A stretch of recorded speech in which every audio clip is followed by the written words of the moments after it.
D3, les podcasts culturels de Tanger et du nord du Maroc.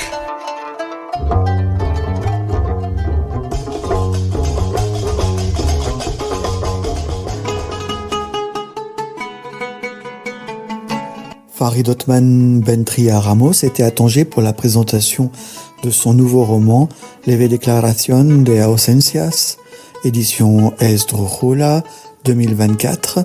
Né à Tanger en 1979, il a grandi à Grenade où il a étudié les sciences politiques et la sociologie.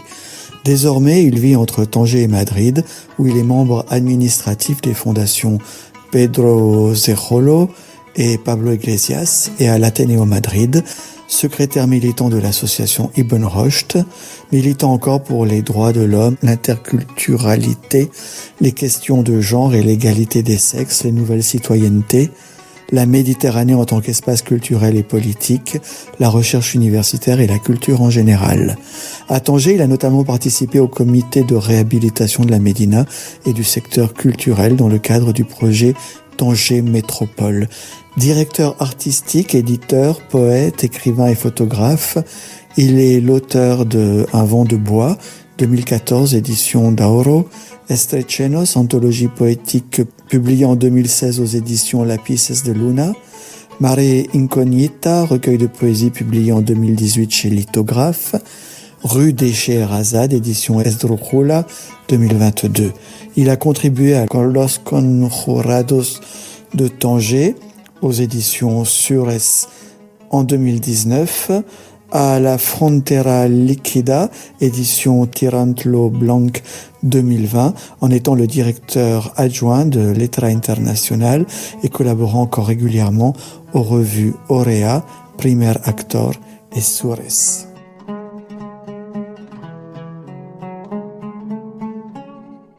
Alors nous voici donc au Coffee House, en bas de la rue Ibn Abar. Il y a toute l'activité de la rue Ibn Abar que l'on entend en fond, avec notre ami Farid Othman Bentria Ramos, qui vient passer quelques jours à Tanger. On en profite pour faire cet entretien. Farid, tu habites maintenant à Madrid. Qu'est-ce que tu fais à Madrid ? Plusieurs choses. Je suis un membre de la section de littérature de l'Athénéo de Madrid. C'est un club culturel, scientifique, littéraire, artistique, c'est dans son bicentenaire maintenant, et tous les prix Nobel de l'Espagne sont passés par là. Et dans mon section, la section de littérature, il y a des gens comme Valle Inclán ou Federico García Lorca, qui a été membre aussi. Je suis dans l'activisme, toujours, et le côté interculturel, droits de l'homme, etc. Et aussi, depuis 1 an et demi, presque, je suis le coordinateur de la fondation Pablo Iglesias, que c'est la fondation du Parti socialiste en Espagne. Coordinateur, c'est-à-dire tu fais quoi ? C'est pas la direction elle-même, mais je participe dans la coordination de le côté international de la fondation, les relations avec le comité exécutif fédéral du Parti socialiste et les différents secrétariats, et le côté international, le côté culturel. On a même une maison d'édition à nous, que j'ai changé notre magazine culturel. Maintenant, on a fait un bon premier numéro double avec Lorca comme ex-central de ce magazine, avec des articles de tous les continents. Et le deuxième numéro de cette étape va être dédié à la bibliophilie. C'est quelque chose d'intéressant à faire. Culture et politique, ça ne peut que marcher ensemble avec toi. Pour moi, c'est facile. Précisément grâce à Tanger. C'est l'humanisme. On ne trouve pas à perdre les côtés humanistes. Et l'humanisme, c'est même la politique que la culture elle-même, c'est la même chose. Et on doit faire la culture politique et la politique culturelle. Dans un certain façon, on peut dire que c'est naturel pour moi. Il y a beaucoup de bruit derrière. C'est pas l'une des préoccupations principales de la ville que d'avoir un engagement politique. En général, c'est une ville beaucoup plus mondaine, artistique justement. Mais ça, c'est une position politique. Alors, c'est pas apolitique, c'est une position politique, mais que c'est sur, on peut dire, les intérêts des personnes, les intérêts d'un parti, c'est l'humanisme elle-même. Alors, Tanger, c'est la culture, mais c'est pas la compétition culturelle, c'est plus les tissus culturels. Ça, c'est une position politique aussi. Alors, à Tanger, on peut trouver comment faire les choses différemment. On peut trouver le laïcisme, à Tanger, avec les mosquées, avec les églises, avec les synagogues, avec toutes les choses qu'on a. Ça, c'est un laïcisme que rejette pas ton individualité privée. C'est différent. À l'Europe, c'est beaucoup plus difficile d'être laïque sans être laïciste. T'as une obligation de la substitution de ton privacité pour une laïcité d'État, surtout à la France pourtant, mais à l'Espagne, on peut le voir, par exemple, avec les cimetières publics. À l'Espagne, la plupart s'appartiennent à l'Église dans une certaine façon, sont parochiales. Normalement, l'Espagne, c'est un État aconfessionnel, mais si tu n'es pas catholique, c'est pas facile de te faire enterrer dans les cimetières publics. Mais ici, on a Bubana depuis le 19e siècle. C'est un cimetière laïque, vraiment laïque. La laïcité, telle qu'elle a été définie au 19e siècle, c'est en fait l'inclusion de toutes les religions, alors qu'effectivement, elle est vécue de plus en plus en Occident et en Europe, en France particulièrement, comme une exclusion de toutes les religions. C'est pour ça, pour moi, Tanger, c'est un exemple. Depuis que j'ai étudié le Sciences Po à Grenade, j'ai découvert que peut-être pour le eurocentrisme, pour la narrative ultérieure, mais on parle pas de l'exemple tangeroise. Si on prend la normative, encore la politique, de l'époque internationale et même de l'époque diplomatique de Tanger, on va trouver comment c'est normativisé la coopération entre religions pour faire entendre toutes les nationalités et religions qui sont à Tanger, qui sont des citoyens. Alors ça, c'est le sens de pertenance. Presque tous les conflits à l'Europe maintenant sont en temps le sens de pertenance. Moi, je m'appelle Farid, mais c'est très difficile pour moi de devenir un député à l'Espagne si je m'appelle Farid. Et si je m'appelle Antonio, oui, mais je suis la même personne. Je vais pas changer. Parce que je change le nom, parce que je me déclare quelqu'un qui va dans la mosquée ou dans l'église, ou que je crois pas. Mais il y a un imaginaire qui va faire un conditionnement de mon participation politique en tant les stéréotypes. Dans la normative de Tanger international, on a essayé de le faire différemment et c'est plus intéressant que la normative qui existe aujourd'hui à l'Europe ou même ici au Maroc, mais surtout à l'Europe. Donc c'est l'œcuménisme. Et en même temps, Tanger International, c'est un laboratoire du libéralisme et on voit bien aujourd'hui les limites de cet ultralibéralisme dans la pratique qui en est faite en Occident, qui devient quelque chose de très grave finalement. On va dire, ça fait autour de 12 ans, je me rappelle pas exactement, que il y a une conférence de presse avec Angela Merkel, avec des autres, avec Sarkozy, je pense aussi, pour dire que le capitalisme est faible et qui a collapsé. Après ça, le capitalisme ça fait beaucoup plus fort, le néolibéralisme ça fait beaucoup plus fort. Il y a un certain type de oligarchie qui est né à ces moments et maintenant on le voit. Et il y a un péril pour la démocratie maintenant. Mais les débats c'est pas entre la gauche et les droites, sinon entre les démocrates et pas les démocrates. Et qui va jouer entre les démocrates avec les gens qui sont pas démocrates? C'est très dangereux et c'est un péril réel. Je pense que à 14 kilomètres dans l'Europe, ils sont pas vraiment conscients du moment de péril pour la démocratie. Et qu'est-ce que ça veut dire être socialiste aujourd'hui pour quelqu'un comme toi en tant que Marocain et en tant qu'Espagnol?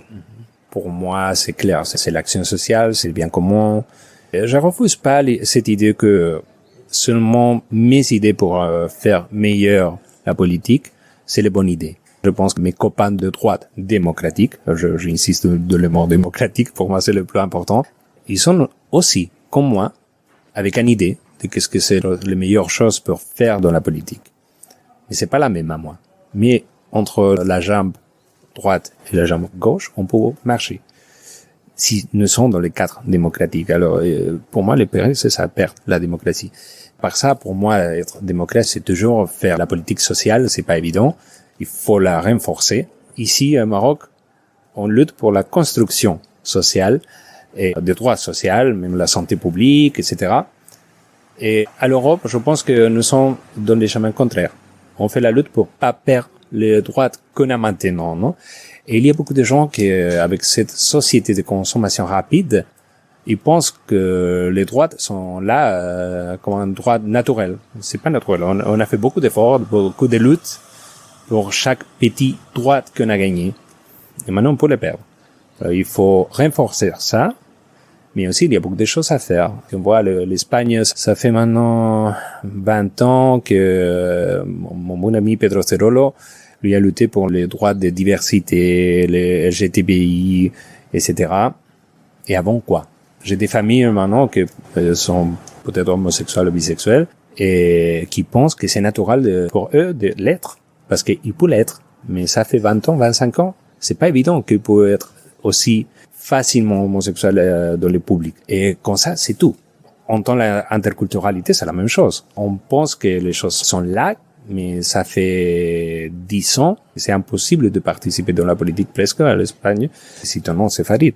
Alors, il y a beaucoup de techos de cristal. Le plafond de verre. Qu'on doit casser. Après, il faut les reconstruire. Alors, il faut les laisser ouverts. Si on ouvre une fenêtre, il faut les laisser ouverts et passer. Alors, je pense que la pédagogie, c'est le mot essentiel et l'essence de pertinence. Tu parles du droit des minorités qui, effectivement, vu qu'il y a eu un combat extrêmement important entre le 19e et le 20e siècle pour acquérir ces droits, on a l'impression que c'est naturel. Or, si tu ne te bats pas, tu les perds très très très vite. C'est clair. Ici, à Tanger, je pense que mon contexte a été plus libre que le contexte que j'ai connu quand j'étais aussi enfant, quand j'arrivais à l'Espagne. Mais même, c'est pas libre. Il y a un certain équilibre entre le côté public et le côté privé qu'on peut jouer. Mais il faut développer tout ça. Je pense que les gens sont pas maintenant de le côté un peu guerrier pour lutter pour les droits. C'est quelque chose qui m'affecte. Les manifestations de 8 mars à Madrid pour les droits de la femme, ils sont toujours multitudinaires. Mais maintenant, on a 2 têtes de manifestations, pas une seule. Alors c'est divisé et gagné. Mais qui a divisé? Pas les femmes. C'est le patriarcat qui va gagner, parce que s'ils sont divisés. Alors pourquoi pas faire une exclusion de la différence et aller ensemble? Parce que c'est sûr qu'ensemble, nous sommes plus forts. C'est la même côté avec les Gay Pride à Madrid aussi, que c'est énorme, c'est plus que multitudinaire. Mais maintenant, c'est la fête plus que les côtés de manifestation, de dire on a besoin d'eux. C'est seulement faire la fête. Alors, ça fait faible aussi. Aussi entre la coopération nord-sud, quand il y a des gens qui viennent ici au Maroc pour essayer de développer les droits ici, ils viennent avec une idée eurocentrique. Ça va pas aider. Ça va faire le contraire. Pourquoi on laisse que ça passe? Non, alors il faut lutter aussi pour dire non, mais non, tu veux m'aider, tu peux m'aider. Mais pour m'aider, pour développer les droits, c'est les droits ici. C'est avec notre conscience, avec notre logique, notre contexte. Et peut-être que l'idée que tu as de nous, comme Marocains, il y a aucune réalité qui existe que tu vas développer. Alors tu vas pas nous aider, tu vas faire presque le contraire, non? C'est là qu'il faut relire Edouard Saïd. Oui. Et beaucoup de autres. Et aussi, il faut écrire. الحل رومانسي بس مش غلط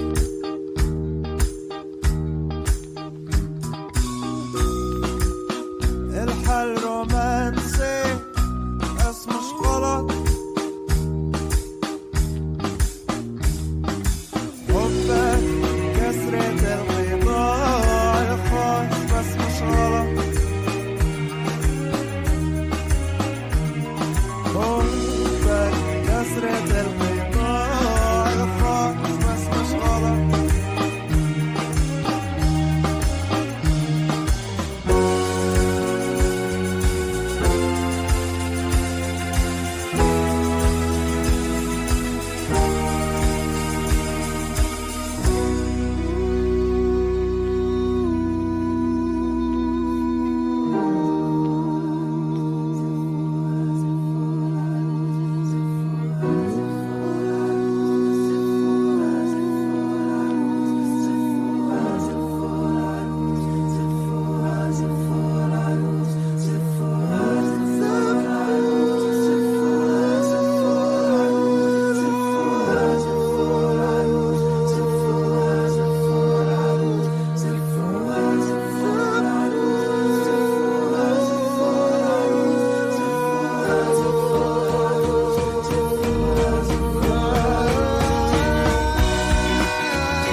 Quel est ton parcours qui a mené à tout ça?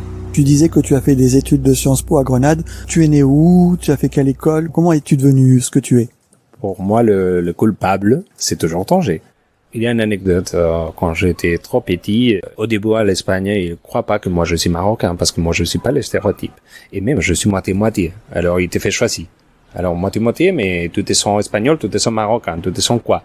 Je dis, mais non, c'est pas ça. C'est pour ça que je fais, tu le connais, ce livre Estrecheños, de Troitian, Bourgazi, pour donner un sens de pertenance avec un nom. Pour moi, mon territoire, c'est le sud de l'Espagne et le nord du Maroc. Ça, c'est mon pays, entre guillemets.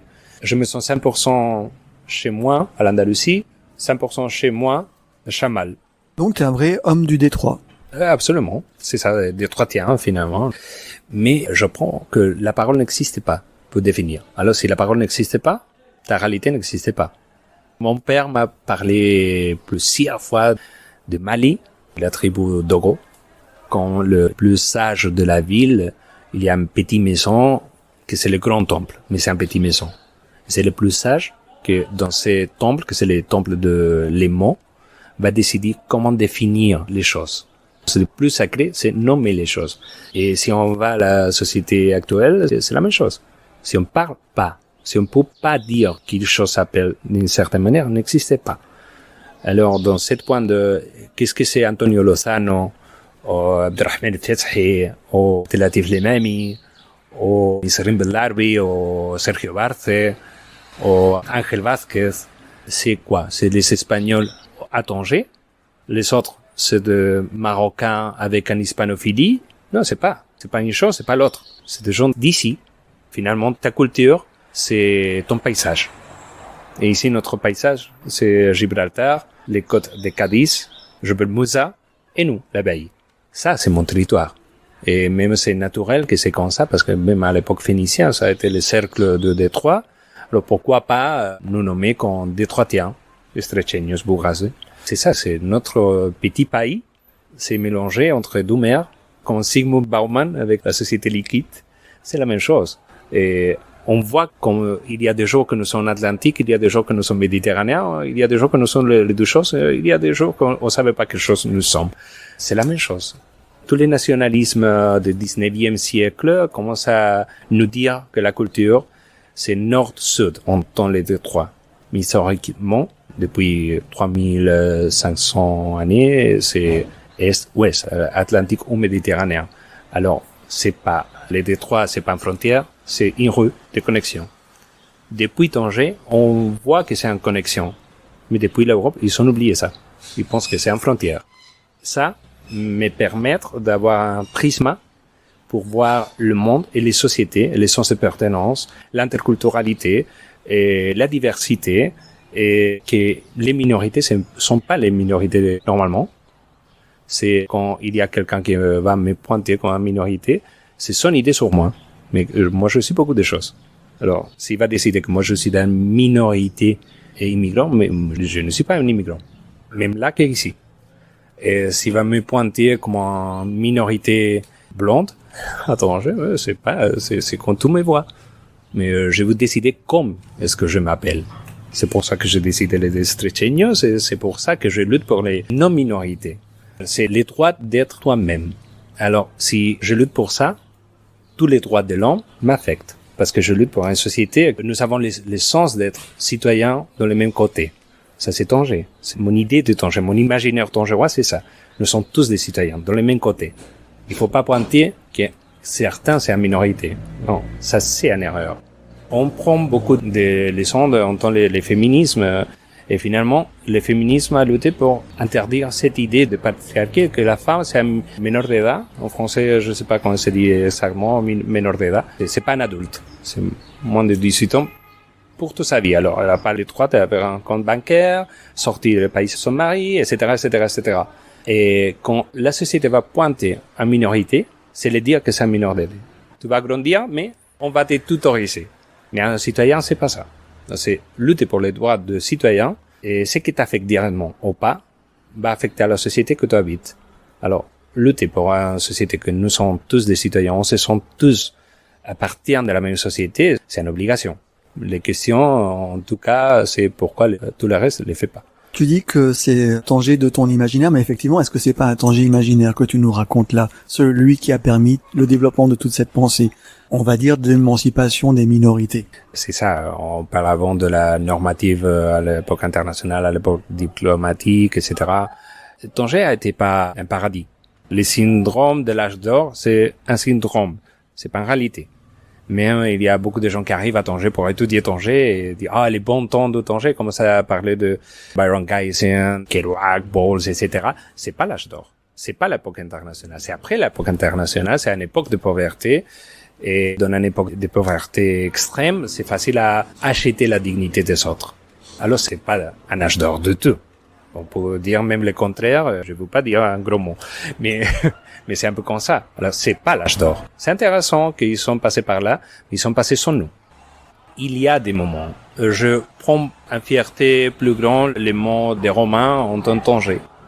Tu parles d'un bailli ouvert, pourtant la ville est ouverte. Un bailli qui est protégé, alors tu te sens protégé à la bailli. Un bailli qui est fait souveraineté sur les détroits. C'est pour ça que nous sommes la capitale du détroit, que c'est le point commercial le plus fort dans l'histoire de l'humanité. Alors c'est normal que nous sommes dans tous les caravansars, mais aussi dans la route de la soie, et aussi avec la connexion avec l'Europe. Et à la même fois, nous sommes atlantiques, méditerranéens, européens, africains. Mais aussi, il y a un côté asiatique. Dans les textes romains qui parlent de Tanger du 1er siècle, citoyens romains, avec la carte des citoyennetés, encore les citoyennetés, c'est important, il parle que à cette Tanger, il y a une communauté égyptienne, des artisans. Il y a des Égyptiens aussi commerciaux qui sont installés à Tanger. Il y a des Chinois qui sont installés à Tanger pour la route de la soie. Il y a bien sûr des Noirs, il y a des Amazirs, il y a des Européens romains, mais aussi des Africains romains. Parce qu'on oublie que le Mare Nostrum, c'est tout le Méditerranée, c'est pas seulement le Nord. Ils sont tous à Tanger, ils parlent toutes les langues à Tanger à ce moment, et il existe aussi une espèce de langue franche qu'ils tous parlent et qui n'habitent pas dans des quartiers séparés, sinon tout mélangé. Ça, c'est les Tanger du 1er siècle. Ça, c'est les Tanger qu'on parle comme un âge d'or à l'époque diplomatique. C'est les mêmes Tanger qu'on a dans l'imaginaire, peut-être pas dans la réalité à l'époque internationale. Et même quand on parle des autres âges d'or de Tanger, on va parler toujours de ça. L'essence de pertinence du vrai Tangerois, c'est que tu entres dans la baie avec les bateaux. Il y a un moment donné que tous les temples, tous les minarets, les tours, etc., ils commencent à avoir la même ligne. Et tu sens que tu arrives chez toi. Parce que c'est la maison de tous. Cette idée, c'est impossible d'être plus laïque. C'est une ville que c'est la maison de tous. De la même façon. Sans sa part, tu n'as pas la totalité. Te engravido toda noite, só para ver o sol nascer. Te engravido toda noite, só para ver o sol nascer. Não quero mais dormir do teu lado, prefiro ficar acordado, guardando teu rosto pra lembrar de você, lembrar de você, lembrar de você. Tu tem uma cara de quem vai foder minha vida, e o seu olhar é um caminho sem saída, o seu corpo é um caminho sem saída. Então só entro. Você tem uma cara de quem vai foder minha vida, e o seu olhar é um caminho sem saída, o seu corpo é um caminho sem saída. Então só entro. Na rua ouvindo a Sap Rock, pelados no bairro como se fosse Woodstock. Outro bar, outro porre, somos livres como girassóis de Van Gogh. Gira, gira, girassóis de Van Gogh. Gira, gira, girassóis de Van Gogh. Gira, gira, girassóis de Van Gogh. Girassóis de Van Gogh. Girassóis de Van Gogh. Você tem uma cara de quem vai foder minha vida, e o seu olhar é um caminho sem saída, o seu corpo é um caminho sem saída. Alors ce fantasme de Tanger international, c'était quand même une ville idéale, bien seulement pour les diplomates et les hommes d'affaires, et qui a aussi permis la construction du colonialisme du reste du Maroc. Donc est-ce que c'est si idéal que ça? Pas idéal. C'est un côté c'est l'imaginaire et un autre côté c'est l'histoire. L'imaginaire c'est formidable et c'est quelque chose à défendre. Mais la réalité il faut la connaître. Et c'est vrai que je pense, et c'est une opinion, que à Tanger la différence sociale a été pas pour la nationalité, sinon pour quelque chose beaucoup plus moderne que le colonialisme, que c'est l'argent. L'hyperlibéralisme. Il y a beaucoup d'argent, mais il y a beaucoup de gens qui viennent à travailler. La plupart des Espagnols, c'est pas comme dans les romans, c'est des gens qui viennent à essayer de se gagner la vie parce qu'il y a pas pour manger ou que bien sont exil économique ou exil politique. Il y a différents moments que les Espagnols en arrivent en patera. Mais ils viennent à travailler, la plupart. Et c'est pour ça qu'ils viennent comme ils viennent les Rifan ou les Ghibli ou même les Soucis, ils viennent à travailler. Alors, ici à Bab Teatro, ou dans la Médina, tu vas trouver qu'il y a des Espagnols. Toutes les statistiques de l'époque internationale qui sont Tanger a été divisé entre des musulmans, des juifs, des espagnols et des étrangers. C'est bizarre. L'espagnol c'est un étranger mais non. C'est clair aussi que dans l'imaginaire tangérois, tu vas trouver qu'il y a toujours des exilés espagnols, même s'ils s'appellent pas l'Espagne. Et c'est les juifs, c'est les musulmans espagnols, c'est aussi les libérales, pas le libéralisme d'aujourd'hui, économique, etc. Les libérales du 19e siècle, du bout du 19e siècle, c'est la naissance de la société moderne. Et tous les députés de la Constitution libérale de Cadiz de 1812, ils sont exilés finalement. Ils appellent à l'époque qu'ils sont ennemis de la patrie et ils sont partis des manifestations pro la monarchie absolue. Incroyable. Les cris de guerre de la population à Madrid étaient Vivan las caenas. C'est quand viva les chaînes. C'est horrible. Ces libérales de Cadiz, ils sont partis aussi à Tanger.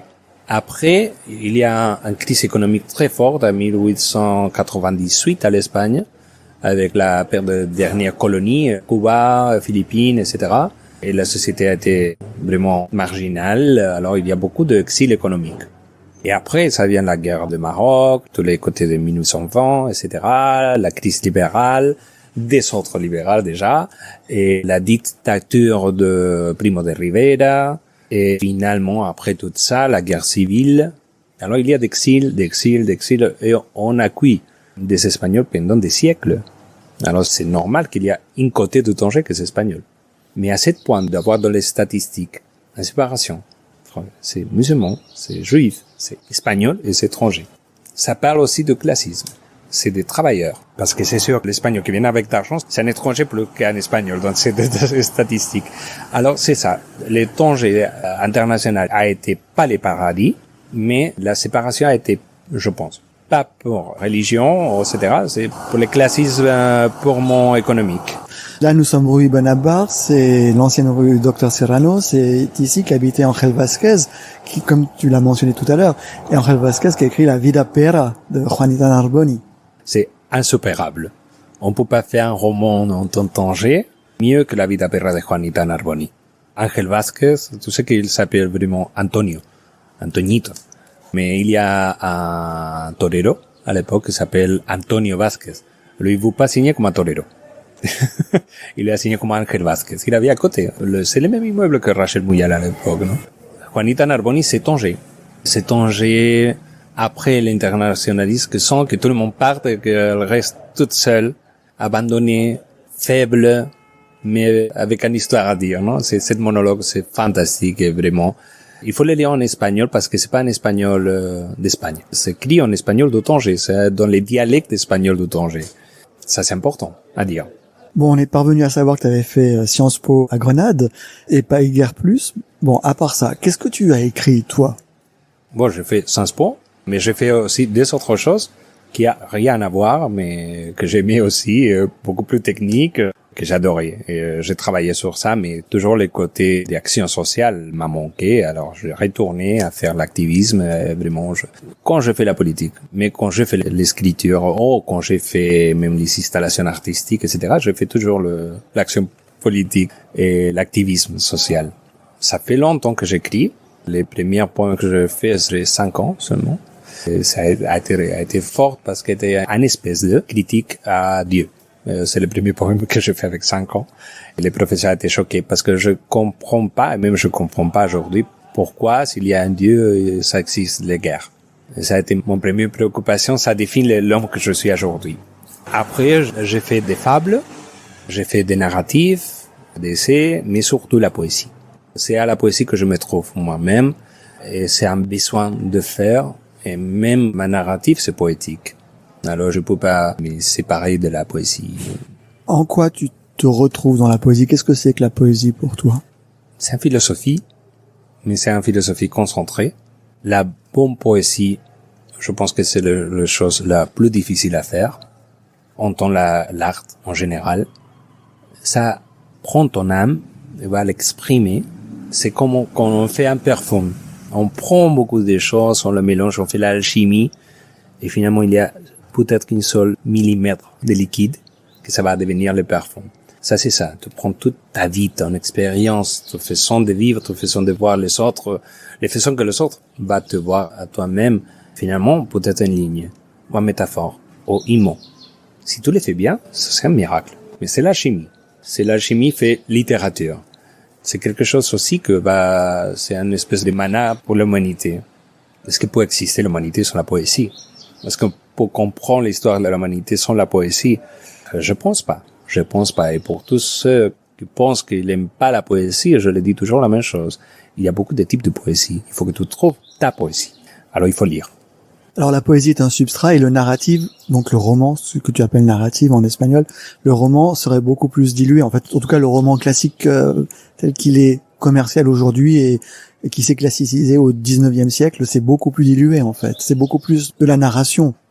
Ouais, maintenant il y a des formules pour faire des livres. Si tu vas à la grande superficie commerciale, comme le Fnac, le Corte Inglés, tu vas trouver toujours les mêmes livres. Pas forcément de littérature, qui va remplir toute la librairie là. Mais il y a une certaine littérature, tu vas pas la trouver là. Finalement, c'est comme si tu dois chercher, comme un trésor, la littérature. Tu fais l'archéologie, tu fais une espèce d'Indiana Jones, qui fait l'aventure pour trouver un livre que vraiment tu vas aimer. Et ça, c'est joli aussi, mais il faut se laisser partir quand tu cherches un roman. Je l'ai fait. De temps en temps, il y a des librairies. Je me laisse faire, et avec l'intuition, je prends un livre. أفوس حفوس وين دوينو إيران فتو إيميك سيميك أفوس حفوس وين دوينو إيران فتو I will take the train, leave the sun for the rain and come downtown, town, town and come downtown, town, town. I spend money and time, lose friends and cry. More than a motherless child, I will come downtown to you now, now, now, to you now, now, now. Imik, simik, afus, hufus, wink, dwino, iran, ftu, oh, imik, simik, afus, hufus, لح صفات سينو لح صفاني ولينو لح طوم ستفوسينو أغرى ويديك يميك سيميك أفوس حفوس وينك دوينو إيران فتو ويميك سيميك أفوس حفوس وينك دوينو the sun for the rain and come downtown, town, town and come downtown, town, town. I spend money and time, lose friends and cry. More than a motherless child, I will come downtown to you now, now, now, to you now, now, now. So baby, won't you please open the door and let me in till we can forget all, just you and me, forever downtown in the city, my love, my dear, my sweet.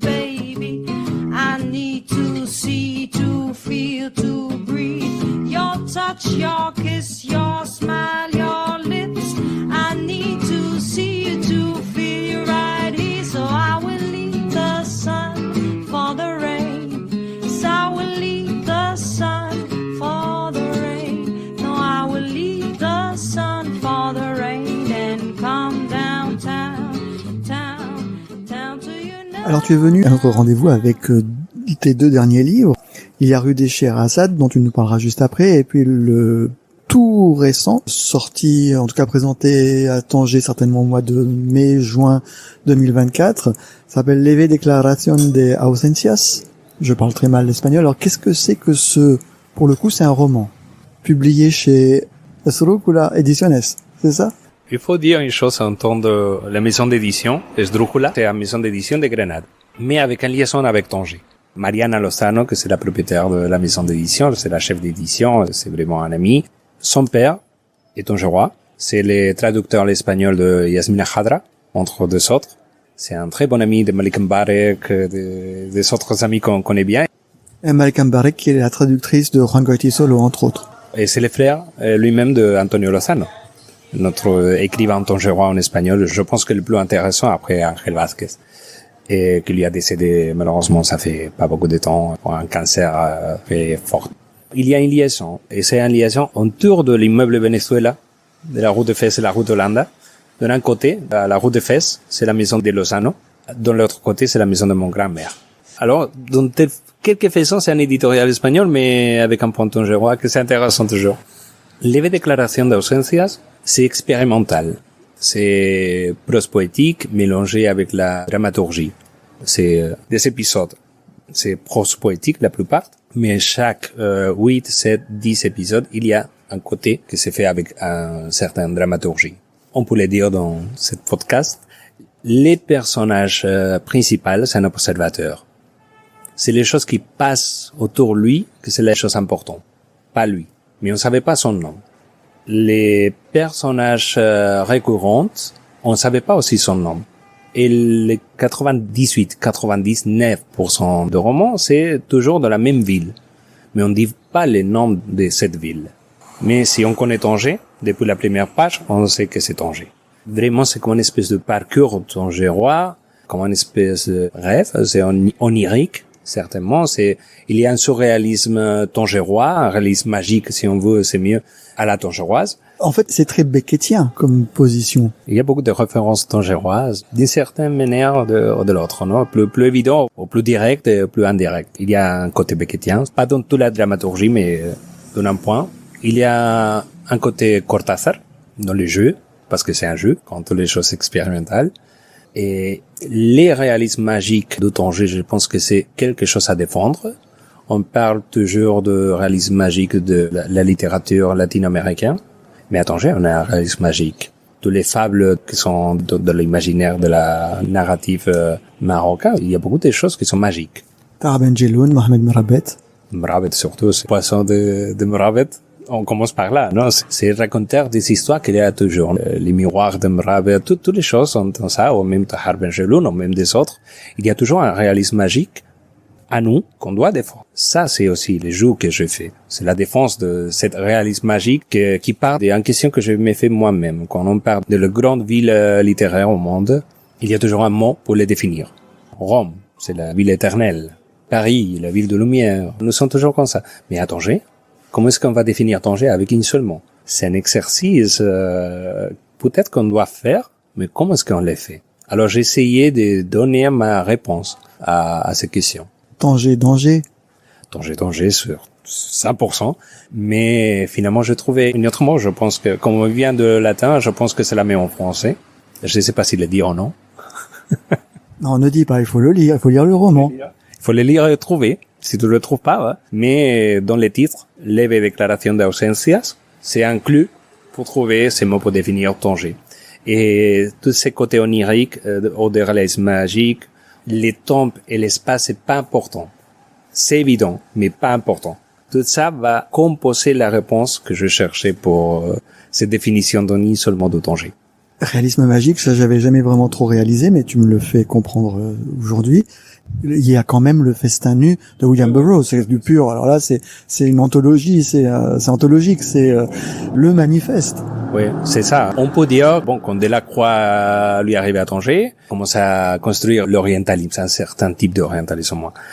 Mais quand Burroughs est arrivé, il a fait The Naked Lunch de Festin, et c'est aussi le réalisme magique. Alors, qu'est-ce qui va définir Tanger? C'est la lumière entre la peinture et la photographie. C'est les bleus pour Matisse.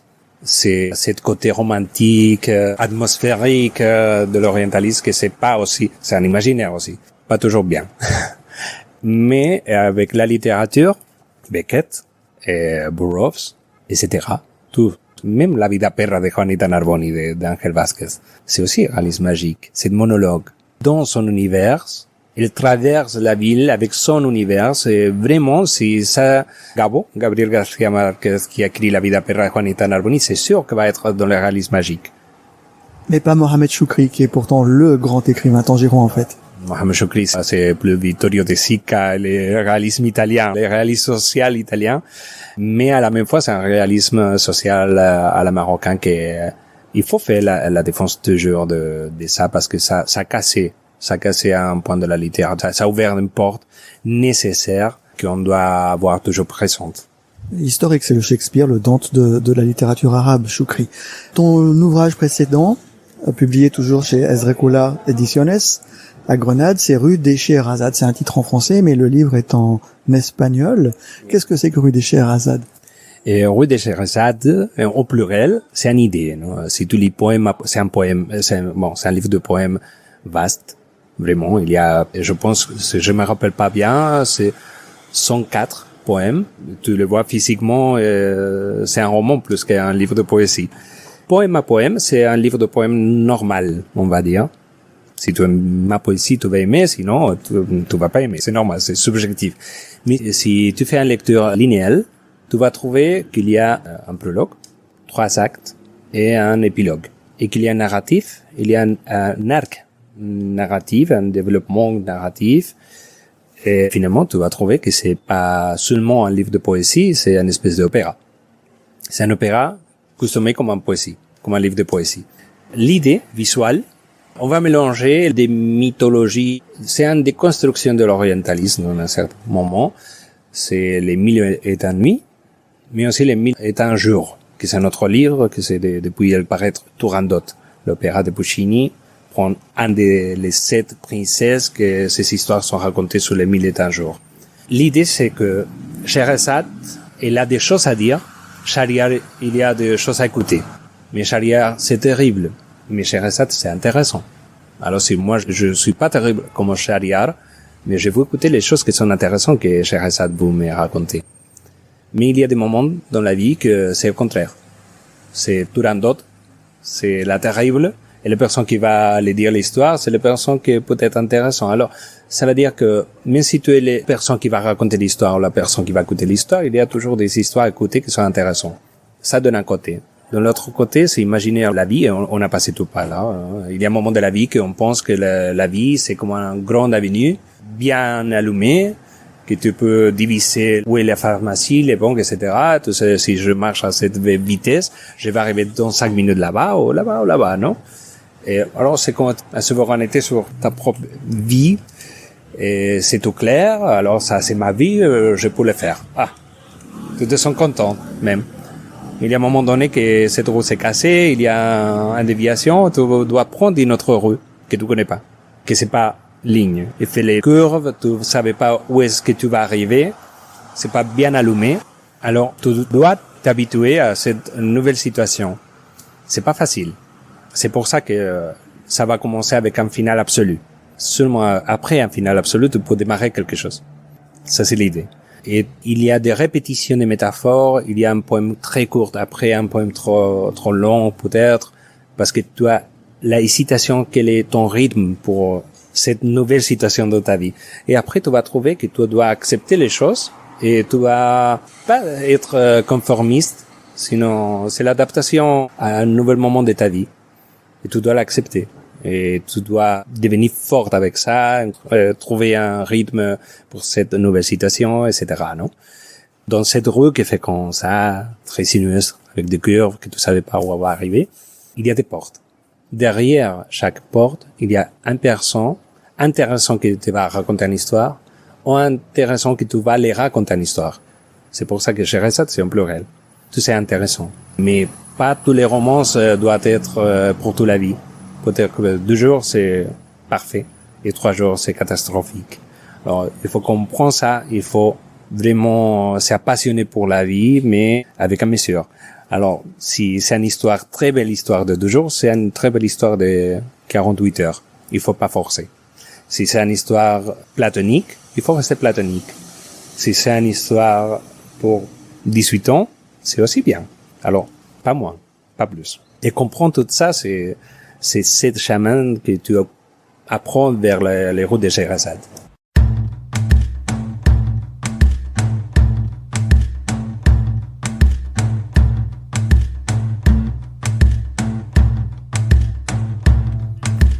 Un paso me voy para siempre, un paso fuerte, un paso hacia adelante. 2 pasos me voy sin mirarte, tan lejos pise. 2 pasos y ya te olvidé. 3 pasos ya son hacia el este, el sur, el oeste. 3 pasos creo mucho me parece. ¿Y cuándo volverá? Je ne reviendrai pas. ¿Cuándo volverá? Je suis si loin déjà. ¿Cuándo volverás? Un día o jamás. ¿Y cuándo volverás? J'ai fait le premier ¿Cuándo pas. volverás? Surtout ne m'attends ¿Cuándo pas. volverás? Un día o jamás. 4 pasos quiero acordarme, 4 pasos ya sé. Tú me quisiste, yo te quise. 5 pasos ya sin perderme, tanto me alejé. 5 pasos y te perdoné. 6 pasos ya son casi 7, contar más no sé. 1000 pasos y más me quedo de pie. ¿Y cuándo volverá? Je ne reviendrai pas. ¿Cuándo volverás? Je suis si loin déjà. ¿Cuándo volverás? Un día o jamás. ¿Y cuándo volverás? Surtout ne m'attends ¿Cuándo pas. volverás? J'ai fait le premier ¿Cuándo pas. volverás? Un día Oh, jamás.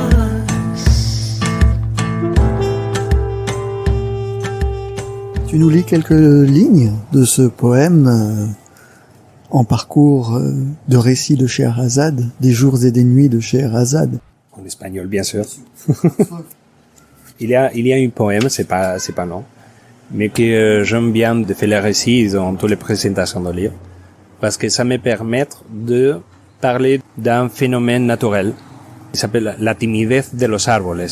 Quand tu es dans un jardin, les arbres vont grandir, mais sans se toucher. Il y a toujours 2 centimètres entre un arbre et l'autre.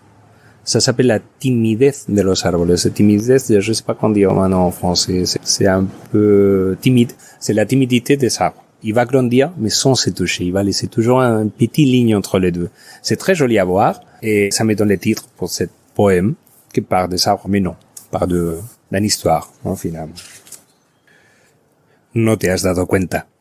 Te tumbabas junto a mí o sobre este pecho que te latía, y nos comíamos osados el pan en nuestras bocas. Y no había vacío, y nos miraba el deseo más fresco que la hierba del que siempre será un parque cualquiera, y a la vez nuestro bosque. Me hablabas entonces de los árboles, que ahora somos nosotros. Crecemos sin tocarnos. Timidez lo llaman. Mientras agito mis ramas y no te alcanzo, a veces hay quien apuesta por un descuido. Está todo calculado. Da igual cuánto estire los dedos, no podré decir que no estás, y sin embargo, no habrá tacto. La eternidad ahora es un intento, nada más. Tu nombre sigue en mi corteza tras los años. Confieso que no es cicatriz, porque jamás fuiste una herida. En realidad, a los mismos pasos de siempre siguen nuestros troncos y hay un camino humano, terriblemente humano, que alguien hizo de piedra y cemento, para que no olvidemos que quizá solo nos salva de un nosotros el espacio. De hoja perenne, de savia astuta, de musgo corriente guardo un abrazo. Entre tú y yo, de repente, el mismo olor de la lluvia mojando la tierra es un encuentro, y me pregunto a quién rezar, o a quién vender mi alma por un módico precio, porque no puede ser que no haya forma de recuperar las llaves del salón de los días perdidos. Creo que lo sabes. Nadie ve hacia dónde crecen las raíces. Timidez lo llaman. Ceci nous prouve que la poésie n'a pas de langue. Qu'est-ce que Tanger t'a apporté? Tout. Je pense que tout. Vraiment, pour moi, Tanger, c'est une façon de voir la vie. Tu regardes différemment si tu es de Tanger, si tu comprends Tanger. Et tu vas chercher la lumière de Tanger quelque part. Tu vas trouver l'essence de Tanger quelque part. Et il y a un certain façon de sens que c'est tangerois. Ou tangeroise. Je ne sais pas si c'est féminin ou masculin. Mais c'est avec ça dans la tête, cette identité bien renforcée, que tu peux trouver vraiment la beauté dans le quotidien, plus que dans le grand monument, le grand palais et les grandes choses. Finalement, un vrai Tangerois peut passer toute la journée à Villa Joséphine avec un thé et après manger baïsar à Armilette. Et si tu fais les deux choses, tu comprends Tanger. Mais la beauté, c'est aussi le gratuit, c'est fait les parcours. Tanger, on fait les parcours, c'est gratuit. Et c'est notre trésor, c'est les choses qui sont vraiment gratuites. J'ai grandi à Granada. Granada, toi, l'Alhambra, c'est magnifique. La ville de Granada, c'est formidable. Mais à Tanger, on peut dire que notre Alhambra, c'est la lumière de Tanger. Alors, ça nous donne une façon de voir la vie différente et qui, pour moi, était absolue dans la construction de moi-même. Et qu'est-ce que toi, tu as apporté à Tanger? Je pense que c'est pas moi à dire. Mon compromis avec la ville de Tanger, c'est indoublable. J'ai participé avec les côtés privés, les côtés publics, et la plupart de fois gracieusement. Parce que lutter pour l'identité de Tanger, on peut dire sociologiquement, c'est une espèce de nationalisme inclusif. C'est plus qu'un compromis, c'est une obligation. Comprends Tanger, tu dois lutter pour Tanger. Et cette qualité de vie, la lumière est là, mais comprends la lumière, n'est pas aussi évident. Et c'est le libéralisme qu'on a parlé avant, comme Nuccio Ordine dans son petit essai de la utilité de l'inutile, c'est ça. On doit comprendre ça. Qu'est-ce que c'est inutile pour le libéralisme? Et sans ça, on ne peut pas comprendre les choses qu'on a. À Tanger, il y a des choses qui sont là. Alors c'est inutile. Mais sans ça, c'est pas Tanger. Alors c'est utile. Alors, savoir comment lutter pour ça, c'est compliqué, mais c'est nécessaire. J'ai essayé de participer dans tout, de renforcer la société civile, avec les bassaristes, avec les enfants créatifs qui ont des rêves avec la peinture, la photographie ou le théâtre, avec les décisions administratives en tant que qu'est-ce qu'on va faire avec tel bâtiment, tel autre, qu'on va faire la réhabilitation, avec décider, donner gracieusement pour habiter la ville comme elle mérite. Même faire des choses que normalement j'aime pas, et les transformer dans quelque chose que c'est purement tangerois, non? Tu sais que les bus touristiques, normalement je les aime pas, mais c'est la Wilaya et Alsa qui m'a commandé de faire le projet ici, le bus touristique, et j'ai décidé de faire deux fables, comme une espèce de colle pédagogique, sans eurocentrisme, sans panarabisme, sinon avec Tanger comme sujet spectaculaire. C'est dans tous les bus touristiques au monde, il va dire à droite tu vas voir telle chose, tel bâtiment, etc. Et ici on parle de la lumière, de la mythologie, alors c'est différemment, non? Et ça c'est sens de pertenance et identité aussi.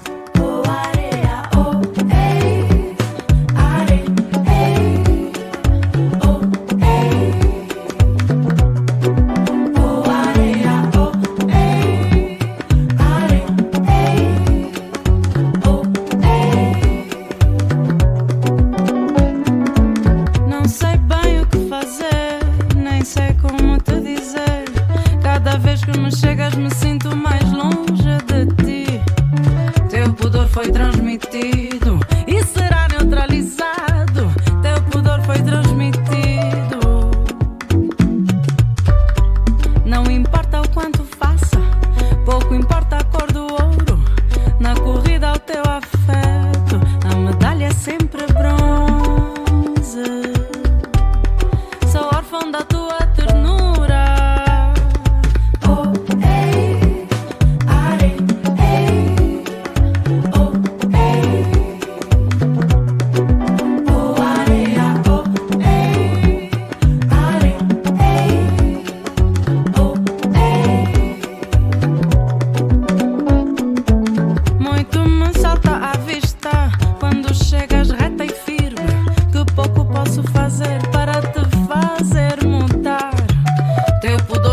famille extrêmement atypique, quoique peut-être typiquement tangéroise. Les Bentria, ton grand-père, je crois. Tu peux nous raconter un petit peu?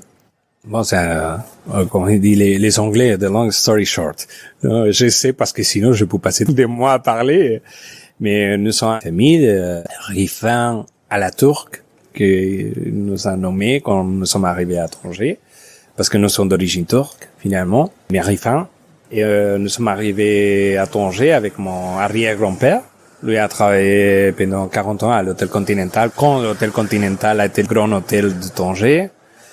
Lui est devenu aussi le premier guide officiel de Tanger. La famille, les cousins de mon père gardent les carnets avec le numéro 1 des guides officiels. On était toujours mélangés avec la culture de Tanger et on peut dire aussi qu'on a profité de la Tanger internationale. Finalement, on a beaucoup de religions et de nationalités de la famille. Après, mon arrière-grand-mère de côté de mon père était aussi espagnole, mais espagnole de Tanger. Mon grand-mère aussi, ma mère aussi. Il y a un lien avec les Espagnols. Il y a une certaine partie de la famille qui sont étudiés à l'école américaine, des autres qui sont italiens. Ma tante Raimonda Giordano, qui a été prof à l'école italienne ici à Tanger. Après, aussi, il y a un cirque portugais qui est arrivé. Mon oncle Rachid a tombé amoureux d'un des funambulistes, Alexandrina, qui est devenue ma tante Nadia, qui a été formidable. Mais portugais aussi blanc de yeux verts. Nous sommes toujours bizarres. Mais tout ce mélange, qui dans quelque autre part dans le monde peut être iconique même, c'est trop exceptionnel, attention pour les trouver. Peut-être que mon arrière-grand-père et ma arrière-grand-mère sont les premiers couples mixtes parce qu'elle a continué à être chrétien et lui musulman, lui avec les turbans, elle avec les tissus victoriens.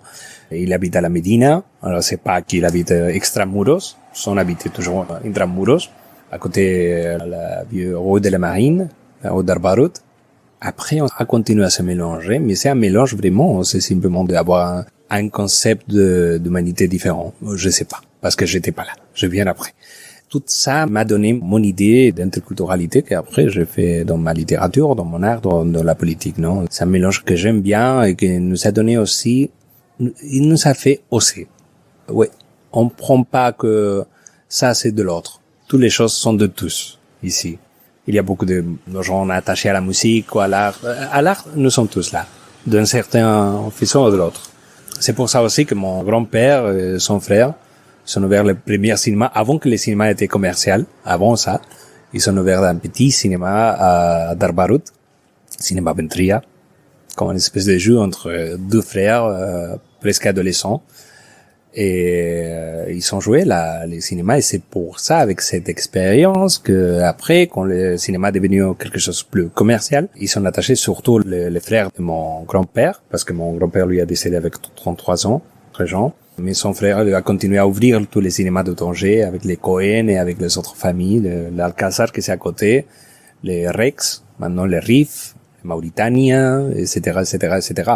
Mon grand-père lui a participé aussi à la première restauration du théâtre Cervantes, les années 30, quand a été toujours un théâtre privé. Ça, c'est une autre chose à défendre. Le théâtre Cervantes, c'est un théâtre de Tanger, privé. C'est après qu'il est devenu un immeuble espagnol. Mais c'est le théâtre de Tanger, les grands théâtres de Tanger, et un théâtre qui a été dans les circuits de grands théâtres européens. Alors, il faut défendre ça. C'est notre théâtre. Pas un théâtre des Espagnols de Tanger, c'est le théâtre de Tanger. Je suis très fier que finalement c'est dans la réhabilitation. Ma famille a été toujours dans ce côté humaniste que moi je suis héritier. Dans le côté artistique et dans le côté de l'action sociale. Mon père lui a participé dans le développement de toutes les associations sportives et culturelles de les années 60. Et mon oncle Rachid aussi. Alors on a été toujours là. C'est mon humanisme en tangerois, c'est mon héritage.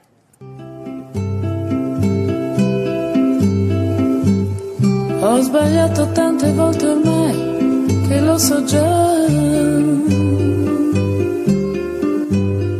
Ce 54e épisode de Détroit est consacré au tangérois Farid Othman Bentria Ramos, directeur artistique, éditeur, poète, écrivain et photographe, activiste pour les droits de l'homme, l'interculturalité, les questions de genre et l'égalité des sexes, les nouvelles citoyennetés, la Méditerranée en tant qu'espace culturel et politique, la recherche universitaire et la culture en général, membre du bureau des fondations Pedro Zerolo et Pablo Iglesias et à l'Athénéo Madrid, secrétaire général de l'association Ibn Rushd. Entretien réalisé en mai 2024 au Coffee House, rue Ibn al-Abbar, tout droit réservé à Philippe Guiguet Bologne. Merci à Omar Mtiwi pour les musiques des génériques, solo de lutte extrait de son album Andalousie, ainsi qu'à l'ensemble Ibn Arabi et à Dargnawa de Tanger. La playlist de cet entretien, établie par Farid Othman Bentriar Ramos, est constituée de El Hal Romancy de Mashrou Laila, Rera Sois de Van Gogh de Marie Frost, Imik Simik de Indy Zara, Mil Pasos de Soa, Afeto de Mayra Andrade. Les 5 morceaux ont été gentiment empruntés à la générosité de leurs ayants droit.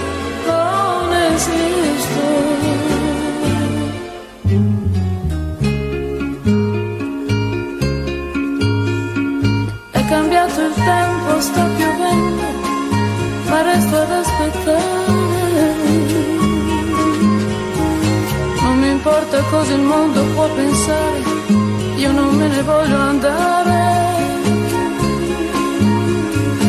Io mi guardo dentro e mi domando, ma non sento niente. Sono solo un resto di speranza, perduta tra la gente. Amore già tardi, ma non resisto. Se tu non arrivi, non esisto, non esisto, non esisto.